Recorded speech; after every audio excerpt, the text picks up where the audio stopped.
pedir uma coisa. Dá para o senhor falar aqui em pé? Todo mundo quer te ver. E o pessoal que está em casa te vê melhor aqui. Sei que...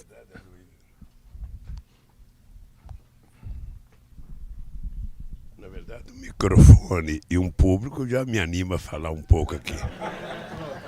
Olha, ô Gleice, primeiro eu queria parabenizar o partido, o Aloysio Mercadante, pela organização dos economistas, e dizer que tem uma coisa interessante acontecendo nesse instante no Brasil.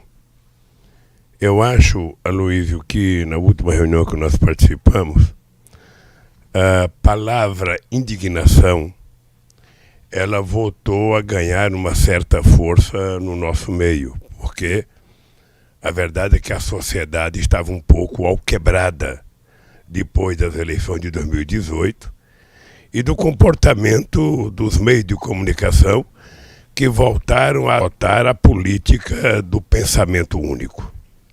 Eu estava na política e assisti quase todos os debates sobre a reforma da Previdência e era impressionante como não tinha ninguém que discordasse da proposta de reforma do governo. Era impressionante, você não via um sindicalista, você não via um advogado especialista em Previdência, você não via um deputado contra a reforma do governo falando sobre a Previdência. Nem você, Gabas, era convidado para ir fazer debate contra o governo. Na questão econômica, nós estamos vivendo uma coisa inusitada. Você tem determinados meios de comunicação que não concordam com o Bolsonaro do ponto de vista político, mas que aceitam 100% todas as loucuras que o Guedes faz na economia. Né? É quase que todo santo dia, sabe, uma reza para que o Guedes continue desmontando, destruindo o Brasil. O que eu sinto nessa reunião aqui, Aloysio, e eu queria dar os parabéns para vocês. É porque o Arthur trocou na peça principal. Ou seja, nós acabamos de ter aqui um manancial de informações sobre economia, sobre reforma tributária, sobre política externa, comércio exterior. E agora é preciso saber como é que nós vamos utilizar politicamente esses instrumentos que vocês acabaram de nos oferecer. É como se a gente tivesse preparado para fazer uma luta, vocês colocaram as armas na mesa e nós agora vamos discutir como utilizar... Pega água para mim, Gleice. Como utilizar essas nossas armas. Se a gente aceita a ideia de fazer apenas a luta no Congresso Nacional, nós estaremos num terreno, sabe, em que nós somos minoria, o exército deles é infinitamente mais forte, o poder de controle deles é muito maior, a gente vai brigar, mas a gente já sabe que vai perder. Né? A gente pode apresentar 500, 600, 1 milhão de reformas, nós perderemos 99% dela.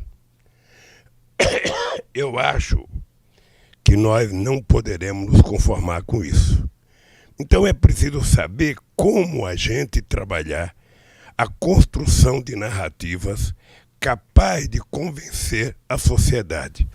Eu acredito que todas as informações que a gente adquire, nós precisamos transformá-la em atitudes políticas para envolver a sociedade como única forma de mexer com a sociedade.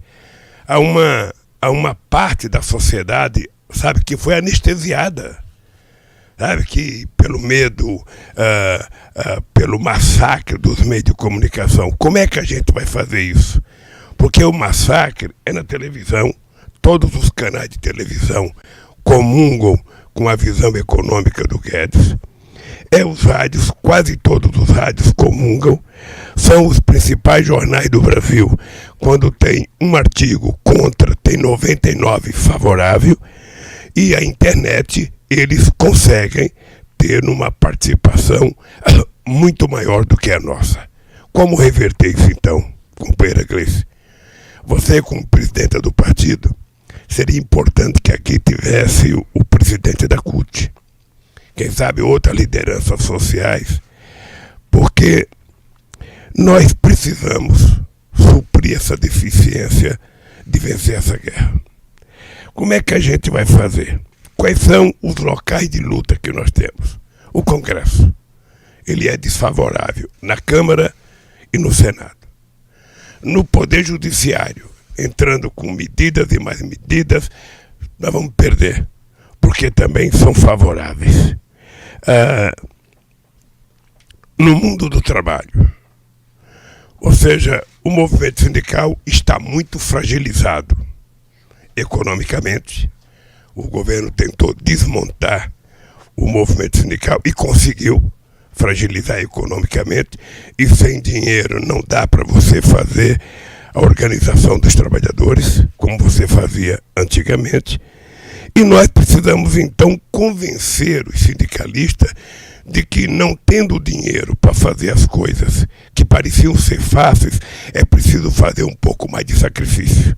É preciso ficar mais rouco, é preciso gritar, é preciso usar megafone, caminhão de som, porta de metrô, sabe, terminal de ônibus, sabe, todas as ruas que tem muita locomoção de gente, porta de fábrica, porta de banco.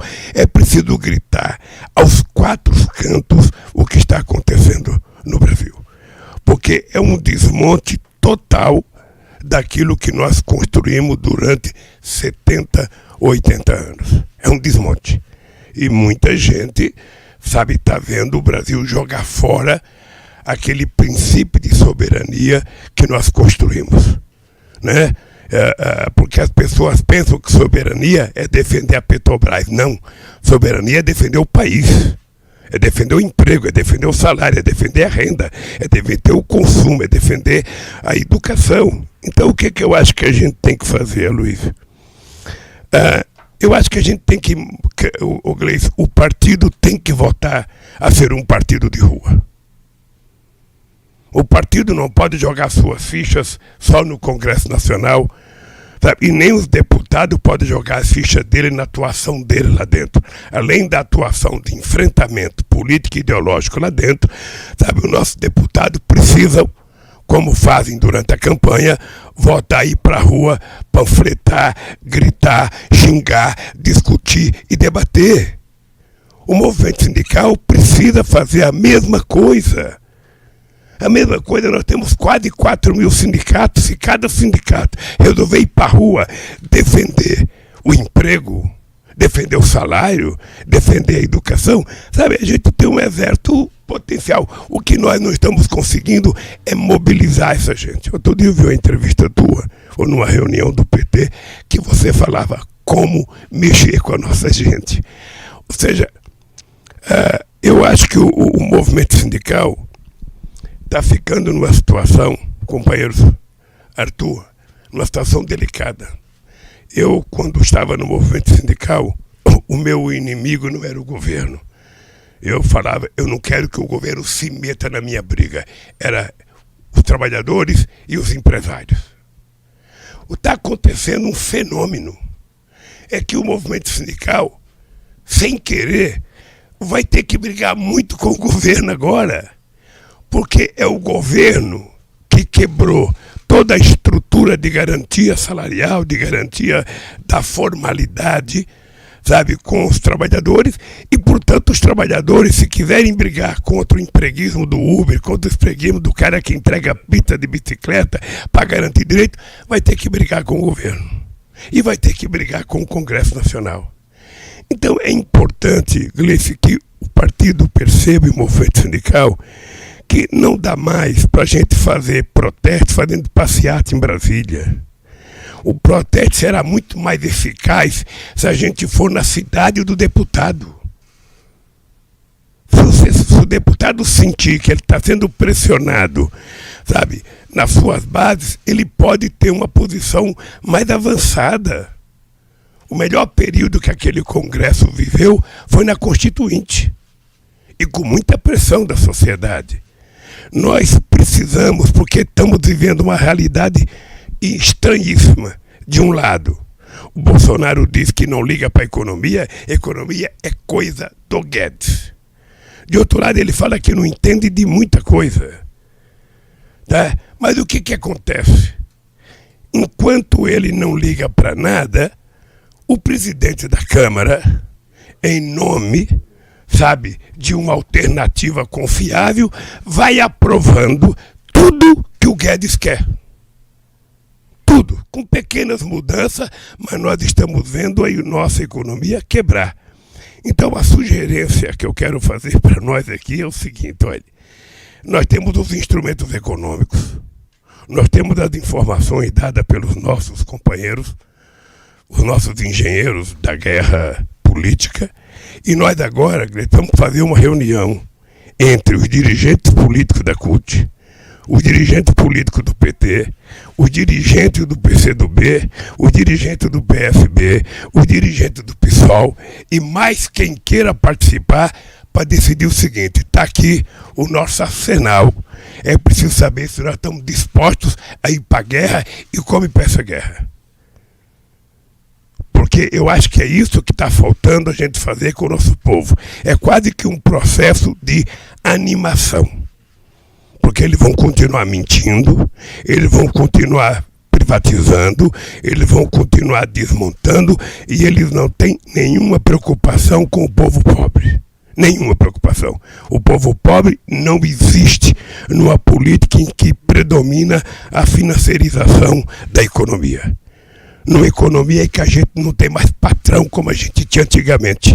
Antigamente, Arthur, eu queria brigar, eu ia brigar na Volkswagen, eu ia brigar na Ford, na Mercedes, eu ia brigar com o Bardella, ia brigar com os Vilares. Hoje você não tem mais empresário.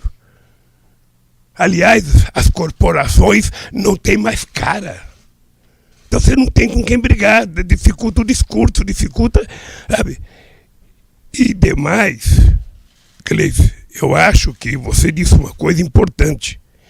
Eles construíram a narrativa contra nós. Duas narrativas. Uma, que nós quebramos o Brasil, né? E a outra, que nós praticamos a corrupção no país. São duas narrativas que nós temos que vencer. Vencer aos olhos do povo. Uma parte dela nós já conseguimos vencer. No caso do meu processo, é importante dizer, eu quando tomei a decisão de me entregar na Polícia Federal, eu tinha outras opções. Eu me entreguei porque eu achava que o local de me defender era lá. Se eu tivesse ido para uma embaixada ou para outro país, as manchetes dos jornais eram que o Lula era um fugitivo. E eu não tenho idade para ser fugitivo. Como eu tinha consciência da minha inocência, eu resolvi ir lá para dentro para brigar. E eu acho que graças a vocês, graças à solidariedade, aos artistas, aos sindicalistas, aos políticos, e muitos me ajudaram, e ao povo, nós conseguimos quebrar um pouco. Mas eles ainda continuam fazendo a mesma sacanagem. Eu vou repetir aqui um número para vocês saberem. Quando eles fizeram a acusação do quadrilhão, na noite que eles fizeram a acusação, o Jornal Nacional deu 12 minutos e 30 segundos falando do quadrilhão.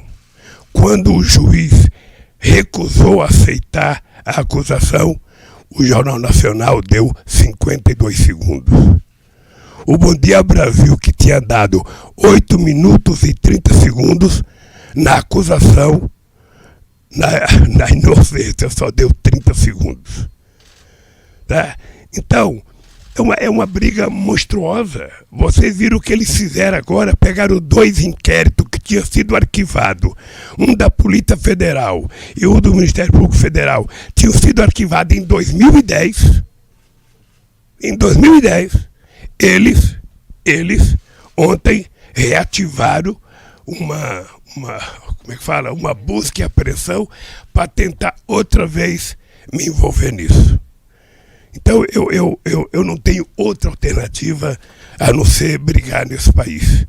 E brigar em defesa do direito do trabalho, em defesa do salário, em defesa do emprego, em defesa da soberania, é tudo que me motiva a fazer nesse momento.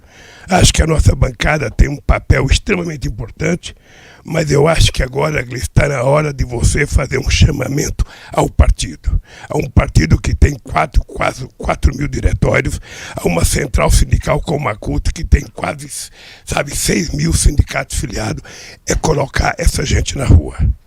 Mas colocar de verdade na rua, com argumento, o projeto, de emergência, dá argumento para as pessoas brigarem. A questão tributária é uma coisa muito séria se a gente mostrar para o povo o que é as duas emendas deles e o que é a nossa. E nós temos que motivar. Nós temos que motivar. É quase que uma guerra que nós vamos fazer. E não dá para a gente continuar na passividade. E quero terminar dizendo o seguinte, olha, tudo que eu quero na vida é que o meu partido, que o movimento sindical que eu tanto prezo e que o movimento social, polarize esse país. O que eu não quero é a omissão. Não dá para ser omisso, porque o povo pobre está pagando um preço muito alto nesse país. Mais alto do que pagou no regime militar. Mais alto. E eu acho que cabe a nós estender a mão a essa gente e chamá-los para a luta, porque comer é um direito fundamental, tanto da Declaração dos Direitos do Ser Humano, quanto da nossa Constituição e quanto da Bíblia. Então, não estaremos cometendo nenhuma heresia se a gente chamar o povo para lutar, para defender a sua sobrevivência e a democracia. Por isso, Luiz, eu quero te parabenizar a nossa bancada, os nossos economistas, e dizerem: continue trabalhando, dando instrumento, porque nós precisamos transformar essa inteligência econômica de vocês em atividade política. É esse o papel do partido, é esse o papel do deputado e é esse o papel dos dirigentes. Mesmo sem poder falar, eu acho que nós não temos outra alternativa. Calar e consentir é tudo que eles querem.